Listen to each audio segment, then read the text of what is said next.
Hello everyone, my name is Devendra Sharma and I welcome you all to at Performance Tutor.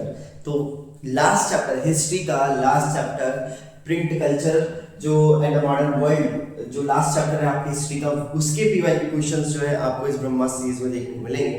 ठीक है, तो देखिए अभी जितने भी वीडियोस अभी तक डाले हैं जो अभी तक जो ब्रह्मा सीरीज के चल रहे हैं आप जाकर उन्हें देखिएगा। क्वेश्चंस के आने के बिल्कुल चांसेस हैं।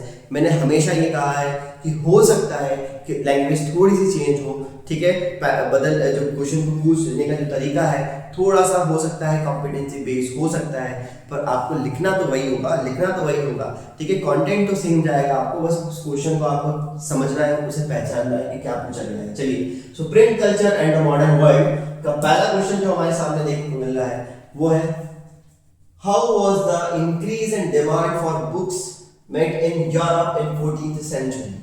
यूरोप के अंदर 14th सेंचुरी में बुक्स की काफ़ी ज़्यादा डिमांड थी और इस डिमांड को बुक्स की डिमांड को यूरोप में कैसे पूरा किया गया, इस डिमांड को, ये जो इंक्रीजिंग डिमांड थी बुक्स की, इसे यूरोप के अंदर कैसे पूरा किया गया है।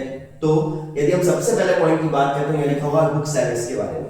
जो बुक सेलर्स थे, मतलब जो बुक को सेल करने वाले होते हैं ऑल ओवर द यूरोप, उन्होंने क्या करना शुरू कर दिया, एक्सपोर्ट करना शुरू कर दिया यूरोप की डिफरेंट कंट्रीज में। ठीक है, जगह जगह पर वो जहाँ से बुक सेलर्स बुक को प्रिंट करते थे और यूरोप की जो डिफरेंट रीजन्स थे वहाँ पर उनको क्या किया जाता था, उनको भेजा जाता था। ठीक है, पहला तो ये लिखेंगे आप। दूसरा, बुक फेयर्स भी जो है लगाए गए, जगह जगह पर मेले लगाए गए किताबों के। ठीक है, तो लोग वहाँ फेयर जब लगता था तो लोग वहाँ आते थे और उन बुक्स को परचेज किया करते थे। दूसरा, ज्यादा से ज्यादा प्रोडक्शन को इंक्रीज किया गया, स्पेशली हैंड रिटन मैन्युस्क्रिप्ट्स जो थी। ठीक है, हैंड रिटन मैन्युस्क्रिप्ट्स के प्रोडक्शन को बढ़ाया गया।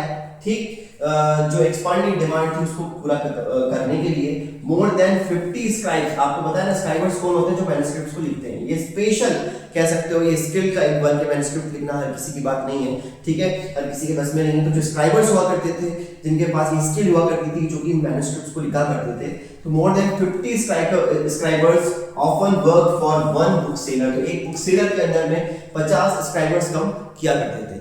अभी प्रिंटिंग टेक्नोलॉजी आई नहीं है, पर जब जैसे ही प्रिंटिंग टेक्नोलॉजी आती है तो ये नॉट रिप्रोडक्शन, इट्स प्रोडक्शन। ठीक है, तो ये जो प्रोडक्शन की जो ये जो टेक्स्ट वगैरह जो है बड़े लेवल पर जो है इन्वेंशन हुआ, आपको बताया जॉन गुटेनबर्ग ने जब इस न्यू प्रिंटिंग टेक्नोलॉजी को बनाया, मैकेनिकल प्रिंटिंग टेक्नोलॉजी को इंट्रोड्यूस किया। ठीक है, पहले वुडन ब्लॉक प्रिंटिंग आ चुकी है तो उससे चल रहा है, पर जब मैकेनिकल प्रिंटिंग प्रेस आती है तो ये जो डिमांड है उसको काफी हद तक जो है पूरा किया गया यूरोप के अंदर 14th सेंचुरी में। चलिए नेक्स्ट क्वेश्चन मैन्युस्क्रिप्ट्स के ऊपर ही है। मैन्युस्क्रिप्ट से आप देखिए क्वेश्चन बनते हैं। ठीक है, आप मैन्युस्क्रिप्ट्स बहुत इंपॉर्टेंट है। चलिए, तो what is a manuscripts, write shortcomings of the manuscripts के बारे में यहाँ पर पूरा क्वेश्चन है। ठीक है, why production of hand written manuscripts could not satisfy the ever increasing demand for books. Simple सी बात है, मैन्युस्क्रिप्ट जो है क्यों जो उस समय यूरोप के अंदर जो डिमांड थी उसको पूरा नहीं कर पा रही थी मैन्युस्क्रिप्ट्स, उसी के ऊपर क्वेश्चन। तो मैन्युस्क्रिप्ट्स क्या होती है, जो हैंड रिटन होती है, हाथ से लिखी जाती है। कौन लिखता है, स्क्राइबर्स, लास्ट क्वेश्चन में हमने डिस्कस किया।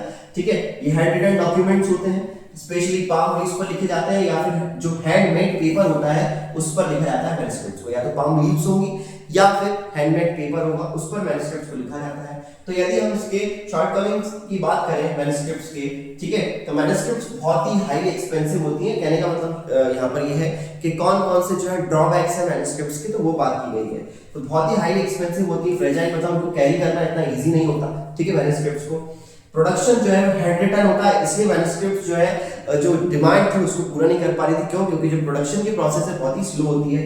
ठीक है, तो जो इंक्रीजिंग डिमांड को ये पूरा नहीं कर पा रही थी मैन्युस्क्रिप्ट, क्योंकि हाथ से लिखी जाती है। Copying was an expensive, laborious and time consuming business. Simple सी बात है कि कॉपी करना तो एक्यूरेट कॉपी नहीं होगी, जो स्क्राइबर्स हैं वो भी यदि करेंगे तो थोड़ा बहुत तो ऊपर नीचे होगा। दूसरा, बहुत ही टाइम कंज्यूमिंग है, लेबोरियस प्रोसेस होती है मैन्युस्क्रिप्ट्स को देखना, इसलिए कहीं ना कहीं मैन्युस्क्रिप्ट्स जो है डिमांड को पूरा नहीं कर पा रही थी। चलिए next question, the new technology did not entirely displace the existing art of producing books by hand. Explain the statement. तो जो नई टेक्नोलॉजी आई, स्पेशली मैकेनिकल प्रिंटिंग प्रेस की बात की गई है। ठीक है, तो ये पूरी तरीके से जो है जो एग्जिस्टिंग प्रोडक्शन चल रहा था, मैंने जो हाथ से बुक को प्रिंट किया जाता था या हाथ से या वुडन ब्लॉक प्रिंटिंग टेक्निक चल रही थी, उसको इंटायरली रिप्लेस नहीं कर पाई ये टेक्नोलॉजी। सिंपल सी बात है कि जब कोई नई टेक्नोलॉजी आती है तो एकदम से थोड़ी चेंज आ जाता है कि एकदम से सारी जो पुरानी चीजें वो एकदम से खत्म हो जाएंगी, नहीं ना। बस उसी पर क्वेश्चन है। तो yes, it is true, the new technology did not entirely displace the existing art of producing books by hand. तो रीजन भी दिया हुआ है यहाँ पर, क्या प्रिंटेड बुक्स जो हुआ करती थी first closely resembled the writing manuscripts in appearance and layouts. तो कहने का मतलब ये है जो प्रिंटिंग बुक्स जो है, यदि हम बात करें तो जो मैन्युस्क्रिप्ट्स थी उसके साथ बिल्कुल भी एक कह सकते हो जो जो जैसी मैन्युस्क्रिप्ट्स होती हैं उस तरीके का आपको नहीं देखने को मिल रही थी उतना अच्छा, ठीक है। जो मेटल लेटर्स होते हैं imitated the ornamental handwritten styles जो कि आपको मैन्युस्क्रिप्ट्स में देखने को मिलती थी, वो उस टेक्नोलॉजी में नहीं मिल पा रही थी कि वो अलग अलग टाइप का, यदि मान लीजिए उस समय कोई व्यक्ति कस्टमाइज करवाना चाहता है, अपने हिसाब से कुछ लिखवाना चाह रहा है, तो वो सब चीजें उसमें नहीं हो पा रही थी जो यहाँ हो रही थी। Borders were illuminated by hand and illustrations were printed। तो ये चीजें चलती थी। तो कहने का मतलब जो है, जो ओल्ड टेक्नोलॉजी है वो मतलब जो ओल्ड जो सिस्टम चल रहा था उसको कंप्लीटली नहीं कर पाएंगे। क्यों? क्योंकि जो नई टेक्नोलॉजी आई है वो अभी जो कुछ पुरानी चीजें ऐसी हैं जो कि अभी भी उससे बेस्ट हैं, ठीक है। यदि हम हैंड रिटन की बात करें, जो बॉर्डर्स को जिस तरीके से डिजाइन किया जाता था, जो हाथ से उतना अच्छा लगता था, जो कि वो टेक्नोलॉजी नहीं कर पाती थी, ठीक है। जो मेटल लेटर्स हुआ करते थे imitated the ornamental handwritten style. तो सिंपल सी बात है कि जो हाथ से लिखी हुई लिखावट हुआ करती थी वो बहुत ही और अच्छी लगती थी, ठीक है, ऑर्नामेंटल थी। पर जो मेटल लेटर्स थे वो उतना अच्छा नहीं दिखते थे पेजों पर। तो वही बात है कि लोग एकदम से जो है इस चेंज को एक्सेप्ट नहीं करेंगे सोसाइटी के अंदर, ठीक है। चलिए, तो this is our first part of print culture. अभी आपको और भी क्वेश्चंस देखने को मिलेंगे। यदि आपको वीडियो अच्छा लगा हो तो ज्यादा से ज्यादा चैनल को सब्सक्राइब करें, लाइक करें। Thank you.